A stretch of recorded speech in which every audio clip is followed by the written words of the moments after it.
नमस्कार। आज 11 फरवरी 2024 को उत्तर प्रदेश में आरओ एआरओ का एग्जाम संपन्न हुआ। अक्सर माना जाता है कि ऐसी परीक्षाओं में मैथ्स के प्रश्न नहीं आते हैं या ना के बराबर आते हैं, लेकिन आपने देखा कि 5 से 6 प्रश्न ओबी स्तरीय आपकी परीक्षा में पूछे गए थे, जिससे उस विषय की वैल्यू, उस विषय की महत्ता उस कोर्स में बढ़ जाती है। 5 से 6 प्रश्नों को तैयार करने के लिए हमें ठीक ठाक मेहनत करने की आवश्यकता होती है। वो भी जनरल ट्रेंड के प्रश्न होते हैं जिसको हम लोग देख कर और डिसाइड करके उत्तर देते, तो बात दूसरी। यहाँ पर पूरे कॉन्सेप्ट को समझने की आवश्यकता थी। मैं उन सभी 5 प्रश्नों को ईजिली हल करा देता हूँ। आप लोग उसको देखें, पढ़ें और इससे पहली चीज़ तो अपना मिलान कर लें कि आपने सही किया था कि नहीं किया था।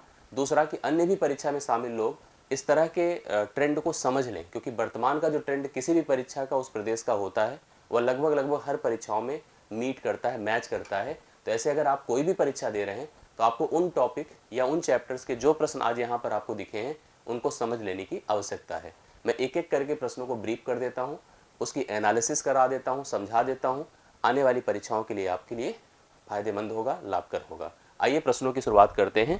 पहला प्रश्न देखिए पूछा गया था, ये साधारण ब्याज का प्रश्न था। करने में ठीक ठाक समय लगता है, लेकिन अगर आप चाहते तो आसानी से इस प्रश्न को हल कर सकते थे। प्रश्न क्या था, एक धनराशि 7% सालाना ब्याज की दर से, वो भी ब्याज मतलब साधारण यहाँ पर माना जाएगा, 5 वर्ष में 540 रुपए हो जाती है। यही धनराशि 9% सालाना साधारण ब्याज की दर से 3 वर्ष में क्या हो जाएगी, कितना रुपया हो जाएगी। मतलब एक पैसा था आपका, कोई धन कन्फर्म नहीं कितना था, उसको अगर हम 7% की दर से निवेश किए थे और वह 5 वर्ष में यह पैसा आपका एक अमाउंट हो गया था जो कि 540 था। अब हमसे पूछा सेम पैसा यही पी रहेगा, ब्याज की दर बदल जाएगी जो कि 9% पर एनम होगी, 3 साल का समय होगा, यह अमाउंट कितना हो जाएगा ये आपको फाइंड करना है। यहाँ पर एक चीज़ कॉमन दिख रही है, वो है धन। इसके लिए बहुत सारे लोग यहाँ से सबसे पहले प्रिंसिपल को कैलकुलेट करेंगे और करना भी चाहिए। जैसे अगर हम प्रिंसिपल को कैलकुलेट करने के तरीके समझे, क्योंकि यह अमाउंट है, ये ध्यान में रखने की आवश्यकता है। अमाउंट है, ये आपकी दर है और यह आपका समय है। तो आपको अगर जैसे यहाँ से प्रिंसिपल, मतलब आप सोचो जनरली क्या होता है कि अगर हम साधारण ब्याज को कैलकुलेट करें, एसआई क्या होता है, principal into rate into time upon 100 होता है। यहाँ से साधारण ब्याज के लिए हम पैटर्न बनाते, फार्मूले में पी का उपयोग करना पड़ता। अमाउंट इज इक्वल टू आप सबको पता है पी प्लस एसआई होता है। यहाँ पर सब्सिट्यूट करके हम वैल्यू को निकालते। इससे सबसे बढ़िया बेहतर तरीका ये होता है, मतलब यहाँ से आप प्रिंसिपल निकालते, प्रिंसिपल को ले जाकर यहाँ रखते, फिर आप ब्याज निकालते, ब्याज को मूलधन में जोड़ते, तो कहीं जाकर के प्राप्त होता। बट ऐसा कुछ करने की ज़रूरत नहीं है। एक बात दिमाग में रख लीजिएगा, जब भी कभी आपको ब्याज दर दिया हो, 8% और समय दिया हो जो कि मान लीजिए TIN है, और साधारण ब्याज की केस में हमेशा इनको आप मल्टीप्लाई कर दें, मल्टीप्लाई करके एक रेशियो बना दें। सबसे पहले इसको जानिए कि R नहीं, R/100 है, और इसको जैसे T से मल्टीप्लाई करेंगे यह RT/100 होता है। मतलब यह भाग SI होता है और यह भाग अमाउंट होता है, प्रिंसिपल होता है। और अगर हम प्रिंसिपल में SI को जोड़ देते हैं तो अमाउंट प्राप्त होता है। इसी से इसको मतलब हम तैयार कर सकते थे कि 5% की दर अगर 7% की दर अगर 5 वर्ष के लिए निवेशित की गई तो 35% का ब्याज पहली स्थिति में है। दूसरी कंडीशन में 9% की दर है, 3 वर्ष का समय है, 27% की ब्याज दूसरी कंडीशन में है। हम यहाँ पर प्राप्त जो किए हैं वो ब्याज तो है नहीं, ये तो अमाउंट है। तो आपको पहले इसको ऐसे करना चाहिए कि आप इसको 35 को लिख सकते हैं 35/100, मतलब कन्फर्म है कि अगर 100 में 35 जोड़े तो इस धन का नाम 135% है, क्योंकि प्रिंसिपल तो वही रहेगा दोनों परिस्थितियों में। इधर देखिए, अगर हम लोग इसको 27 को भी चाहे तो 27/100 लिख सकते हैं, अर्थात इसको जोड़े तो 127 का मान यहाँ पर अगला अमाउंट आपका होगा। इस 135 की वैल्यू 540 दिया हुआ है, आपको इस 127 का मान इजीली फाइंड करना है, और यह तिरछा गुणा क्रॉस मल्टीप्लिकेशन का प्रोसेस बन रहा है। आप कंपेयर करके डिसाइड कर सकते हैं, बता सकते हैं कि उत्तर इजीली कितना आ जाएगा। कैसे कर सकते हैं, देखिए तुलनाएं करा जा सकता है, ऊपर नीचे काट सकते हैं, बगल बगल काट सकते हैं इस क्वेश्चन मार्क को फाइंड करने के लिए। देखिए अगर हम इसको काटे तो 15×9 135 होता है, और 15×3 45 होता है, 15×6 90 होता है, 9×4 36 होता है, 4 से इसको मल्टीप्लाई करिए, 4×7 28 होता है, 4×2 8 2 10 कैरी 1 होता है, 4×1 4 1 5 होता है। 508 रुपये इस प्रश्न का उत्तर आता, बी ऑप्शन में जो आपको दिया था। अगर आपने बी लगाया तो एकदम सही है। तो सीधा सीधा जैसे मैंने कहा 7×5 = 35 करते, 135 की तुलना 135 का मान आपको दिया है, 9×3 = 27 करते, 127 का मान आपको निकालना था, उत्तर आपका इजीली पता चल जाता। दूसरा क्वेश्चन देखिएगा, यहाँ पर एक श्रेणी का क्वेश्चन था, हालांकि यह क्वेश्चन एकदम पैटर्न का क्वेश्चन था, लेकिन फिर भी सम विषम को पहचानने की आवश्यकता पड़ती। 1/2 था, 3/4 था, 5/8 था, 7/16 था। साफ साफ समझ में आ रहा है कि ऊपर का जो क्रम है वह एक ऑड टर्म है, मतलब विषम का है। तो विषम में अगला पद आपको कन्फर्म है कि 7 के बाद 9 आएगा। इधर आप देख रहे हैं सम का क्रम जा रहा है उसी सीक्वेंस में, तो 16 के बाद क्या आएगा। लेकिन यहाँ पर सम के क्रम में भी आपने देखा होगा कि यह सारा अनुपात जनरेट हो रहा है, मतलब कॉमन रेशियो जनरेट हो रहा है। 2 दूना 4 है, 4 दूना 8 है, 8 दूना 16 है, 16 दूना 32 है। इसका उत्तर 9/32 होगा, 9/32 होगा। राइट सोल्यूशन आप लोग इसको लगा सकते थे, जो देखिए सी ऑप्शन में दिया भी गया था। अगला क्वेश्चन देखिएगा, यहाँ पर वेन डायग्राम का क्वेश्चन हर परीक्षा में पूछा जाता है, तो इसको भी आप लोग ध्यान से देखिए कैसे क्या करना था। इसमें थोड़ा सा कन्फ्यूजन है इसमें उत्तर को लेकर के, पहले एक बार देखिए समझिएगा। 25 लोगों का एक समूह है, टोटल आपके पास कलेक्शन जो पर्सन कितने हैं 25 के हैं। उसमें 12 लोग फ्रेंच पढ़ते हैं, एक विषय फ्रेंच है जिसको पढ़ने वालों की संख्या 12 है। इसके बाद 15 लोग उसमें अंग्रेजी पढ़ते हैं, इंग्लिश पढ़ने वालों की संख्या उसमें कितनी दी गई 15 है। जबकि उनमें से 6 लोग इन दोनों विषयों को नहीं पढ़ते हैं। तो पहले से ही कंफर्म कर दो, समूह से 6 निकाल दी, तो अपने पास समूह में जो एलिजिबल पर्सन हैं जिनको हम फ्रेंच और इंग्लिश में शामिल करेंगे उनकी संख्या केवल 19 है। जैसे कभी कभी किसी समूह में जितने भी सदस्य होते हैं वो पूरे इस एक्टिविटी में शामिल होते हैं तो पूरा 25 का 25 लेते हैं। लेकिन जैसे कहा जाता मान लो यहाँ पर कि सभी व्यक्ति कोई ना कोई विषय इनमें से जरूर पढ़ते हैं, तो हम पूरे 25 को टोटल मानते हैं। अभी की स्थिति में 25 को टोटल नहीं माना जाएगा। उनमें से कितने लोग फ्रेंच तथा अंग्रेजी दोनों विषय पढ़ते हैं, इसके लिए वेन डायग्राम हम लोग बनाते हैं और समझ गए हैं कि यहाँ पर वेन डायग्राम में इंटरसेक्शन का कॉन्सेप्ट जरूर होगा। ये फ्रेंच का हो गया और ये इंग्लिश का हो गया। फ्रेंच की संख्या ऊपर देखिए लिखा है 12 और इंग्लिश की संख्या भी देखिए क्या लिखा है 15। ध्यान रखिएगा ये टोटल सम कितना होना चाहिए 19 होना चाहिए। आपको ऐसी परिस्थिति में देखो पैटर्न तो ये होता है, फिलहाल चाहते तो ओरल बता सकते हैं 15 12 27 घटा दे 27 से 19 को तो 8 आएगा। या अगर सोचे कि यह कॉमन संख्या n है तो वह भाग जो केवल फ्रेंच वाले हैं 12 - n होगा। अगर हम थोड़ा समीकरण बना के चलते हैं, वह भाग जो केवल अंग्रेजी वाला होगा 15 - 1 होगा। तीनों को जोड़कर 19 के बराबर करें, 3 n से खत्म होगा तो 15 12 27, मतलब देखो आप अगर जोड़ें सबको तो 12 - n plus n plus 15 minus n बराबर 19 है, नॉट 25। 25 नहीं माना जाएगा, 19 माना जाएगा। n से कैंसिल हुआ, दोनों जोड़िए 27 माइनस n बराबर 19 हो गया। n अगर उधर जाएगा तो इधर आएगा तो 19 8 27 होता, तो इसकी संख्या 8 होगी। डायरेक्ट कर सकते थे 15 12 27, 27 से अगर 19 को घटा देते तो उत्तर आपको उजली वैसे भी हमको कन्फर्म हो जाता। इस प्रश्न का राइट सोल्यूशन आपका 8 था। अगर आपने लगाया है तो एकदम सही है। बाकी परीक्षाओं के लोग भी इस तरह के पैटर्न को समझ लें, ऐसी आवश्यकता आपको, मतलब इस तरह के प्रश्नों को आपको फेस करने का मौका मिलेगा, तो सीखते रहिएगा, समझते रहिएगा। ये बड़ा शानदार सा क्वेश्चन आया, बहुत लोग इसमें कंफ्यूज हुए होंगे। अलजेब्रा का ठीक ठाक सा क्वेश्चन है, अगर आप समझ गए तो अच्छे से कर लेंगे, नहीं तो डाउट में इसमें रहना जरूरी है। मतलब मान के चलो कि बहुत सारे लोग का गलत हुआ होगा। लिखा क्या है, a/h है प्लस y/b है इक्वल टू 1 है। दूसरा एक समीकरण दिया है b/y है प्लस z/c है बराबर 1 दिया है। इसी प्रकार से h/a है प्लस c/z है। इसका मान हम लोगों से पूछा गया इस प्रश्न में, अगर आप देख पा रहे तो।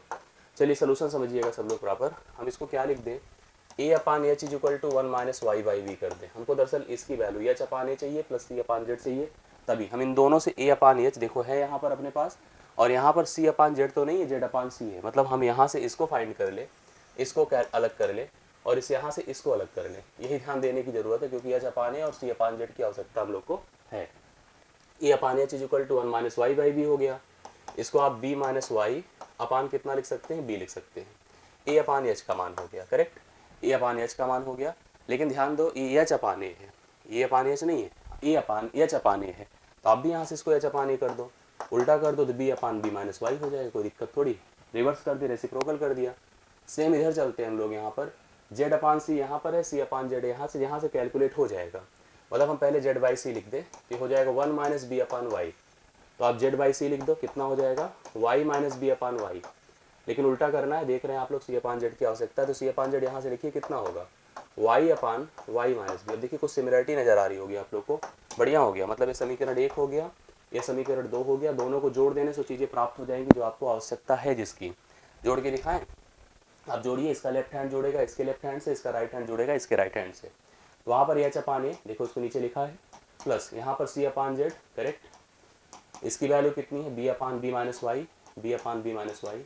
एक बात आपको समझ में आ रही होगी, यहाँ पर भी बी वाई है लेकिन वाई बी के रूप में लिखा है। तो हम अगर बी वाई के फॉर्म में, क्योंकि हमें अक्सर एलसीएम सेम करना पड़ता है, मतलब नीचे का हर समान करना होता है, तो यहाँ पर भी हम बी माइनस वाई बना सकते हैं, बट यहाँ पर बीच में आपको लगाना होगा माइनस। माइनस लगाते साइन पलट जाएगा, जो वाई वाई रहने दीजिए, यहाँ पर वाई वाई रहने दीजिए, यहाँ पर भी टर्म आपका कितना हो जाएगा, बी माइनस वाई हो जाएगा। तो आपका हो गया H upon A plus C upon Z is equal to, अब देखो अगर हर समान होते हैं डिनोमिनेटर तो आप सीधा लिख सकते हैं बी माइनस वाई अपान बी माइनस वाई, कैंसिल कर दीजिए, वैल्यू कितनी हो गई 1। तो अगर आपने 1 लगाया तो एकदम सही है, बी ऑप्शन इस प्रश्न का उत्तर आपके पास 1 है। 1 वाले सही आंसर आप बता रहे हैं, करेक्ट आंसर इस प्रश्न का आपका 1 माना जाएगा जितने लोगों ने कन्फर्म किया है। क्लियर, आगे बढ़ता हूँ मैं। ये परसेंटेज का एक क्वेश्चन है, इसमें भी कन्फ्यूजन थी, मतलब ऐसा नहीं, छोटा सा ही क्वेश्चन है लेकिन कन्फ्यूजन है। क्या कन्फ्यूजन है, क्वेश्चन समझिएगा।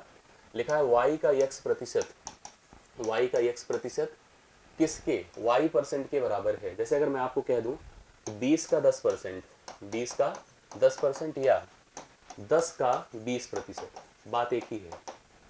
20 का 10%, 10 का 20%, बात एक ही। कैसे, इसको लिखिए 20 गुणे 10/100, क्योंकि परसेंट है तो बटे 100 करेंगे ही आप। यहाँ पर 2 जीरो देखो खत्म हो गया, इसका मान 2 आया।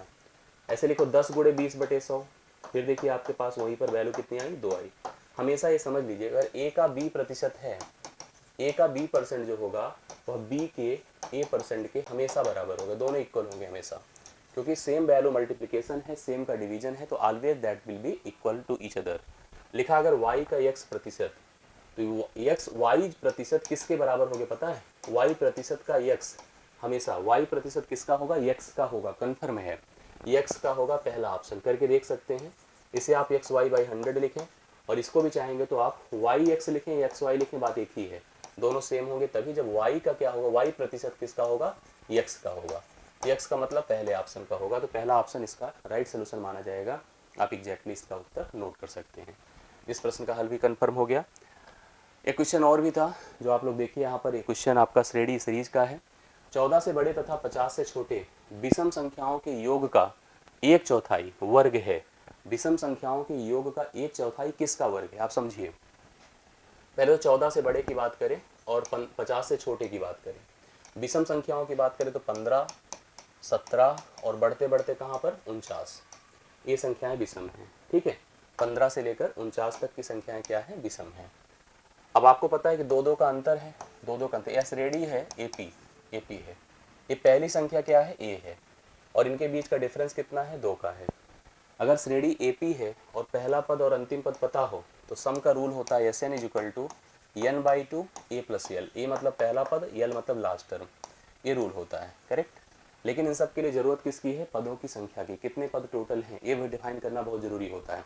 इसके लिए ज़रूरत क्या है, देखो कैसे निकाला जाता है। अगर ये निकालें हम लोग पदों की संख्या, तो उसके लिए करना होता है लास्ट पद माइनस पहला पद, लास्ट A है, पहला पद A है, आपको दिख रहा होगा, डिवाइड बाई D, D मतलब उनके बीच का जो डिफरेंस है D है, +1, यही पदों की संख्या होती है।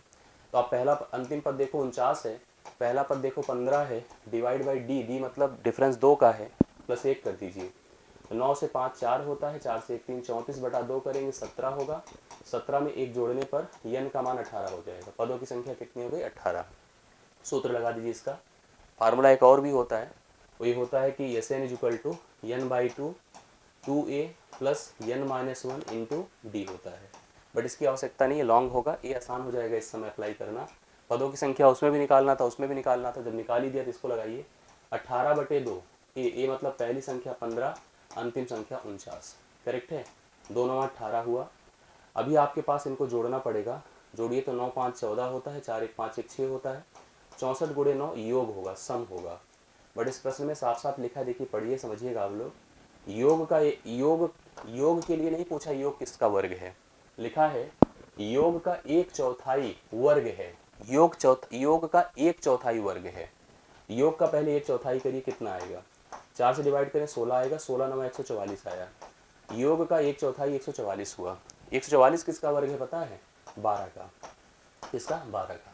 ऑप्शन में कहीं 12 का है नहीं, 2 है, 4 है, 24 है, और बहुत सारे लोग मैं बता रहा हूँ 24 लगाए होंगे, लेकिन वो गलत होगा, डी ऑप्शन इसका सही उत्तर होगा, इनमें से कोई नहीं। क्यों, क्योंकि योग नहीं पूछा है, योग किसका वर्ग है, योग का 1/4 वर्ग है, ये पूछा है, शब्द लिखा हुआ है। तो योग का 1/4 144 है, जो कि 12 का वर्ग। दरअसल यहाँ पर बहुत सारे लोग जब 64 × 9 किए होंगे, 9 चौके 36 होता है, 9 छंगे 54, 54 3 57, 576 आया होगा, 576 कन्फर्म में 24 का वर्ग होता है, और 24 देखो ऑप्शन में लिखा भी है, लेकिन 24 लगाने पर गलत होगा, उत्तर आएगा इसका 12।